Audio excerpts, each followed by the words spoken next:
বিসমিল্লাহির রহমানির রহিম। আসসালামু আলাইকুম। কেমন আছেন আমার ভিউয়ার্স? আশা করি ভালো আছেন। আমি আলহামদুলিল্লাহ আল্লাহর রহমতে ভালো আছি। আজকে আপনাদের জন্য একটা নতুন রেসিপি নিয়ে এসেছি। কাঁচা কাঁঠালের সবজি। আশা করি ভালো লাগবে। প্রথমে আমি কাঁঠালটাকে ভালো করে কেটে, মোটা করে কেটে মুখটা ফেলে দিয়ে ভালো করে ধুয়ে সিদ্ধ বসালাম। হলুদ আর লবণ দিয়ে সিদ্ধ বসিয়ে দিলাম। এখন এটাকে আমি 90% সিদ্ধ করে নেব। তারপরে আমি একটা ফ্রাই প্যান বসালাম চুলার মধ্যে। বসায়া তার মধ্যে আমি হাফ কাপের মতো তেল দিয়ে দিলাম। দিয়ে তারপরে গোটা মশলা দিলাম, পেঁয়াজ দিলাম। দিয়ে এটাকে আমি পেঁয়াজটাকে পুরো ব্রাউন করব না, তবে গোলাপি কালার মানে একটু হালকা নরম করে নেব। নিয়ে অন্য মশলাগুলা দিয়ে দেব। দিয়ে এখন আমি পেঁয়াজটা আর আমি কিছু 1 কাপের মতো বুটের ডালও সিদ্ধ দিয়ে রাখছিলাম। এখন 1 চামচ হলুদ, 1.5 চামচ গুঁড়ামরিচ দিয়ে দিলাম।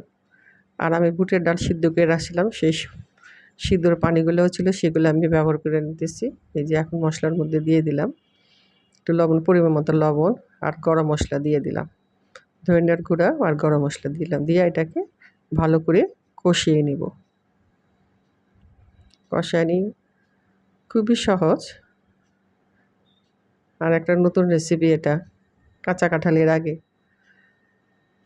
সবাই কাঁচা কাঁঠাল খায় না। এটা উত্তরবঙ্গের খাওয়া, আমাদের ঢাকার মানুষ খায় না। যেটা আমি 90% সিদ্ধ করে নিয়েছিলাম কাঁচা কাঁঠালটাকে। এই কাঁঠালটাকে ছেড়ে দিলাম, দিয়ে ভালো করে একটু পানি দিয়ে কষায় নেব। 10% যেটা আছে সেটাও এখন আমি এই যে মশলার সাথে কষায়া ভালো করে কষায় একটু গলায় নেব। 90%ই গলানো আছে, এখন 10% গলবে আর কি। তারপরে এই যে বুটের ডালটা আমি সিদ্ধ দিয়ে রাখছিলাম, সেই বুটের ডালগুলাও দিয়ে দিলাম। দিয়ে যে ঢেকে দিলাম। মশলার সঙ্গে ডাল, সবজি একসাথে মিশে যাবে। তারপরে আমি কয়েকটা কাঁচামরিচও দিয়ে দেব। দিয়ে একটু উপরে জিরার গুঁড়া দিয়ে দেব।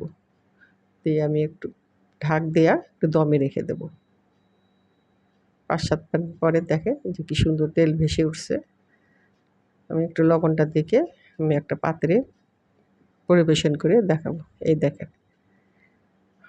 ভালো, এটা রুটি দিয়ে, পরোটা, সাদা ভাত দিয়ে খেতে ভালোই লাগবে। আমার ভিডিওটা যদি ভালো লাগে প্লিজ লাইক, শেয়ার, কমেন্ট করে পাশে থাকবেন।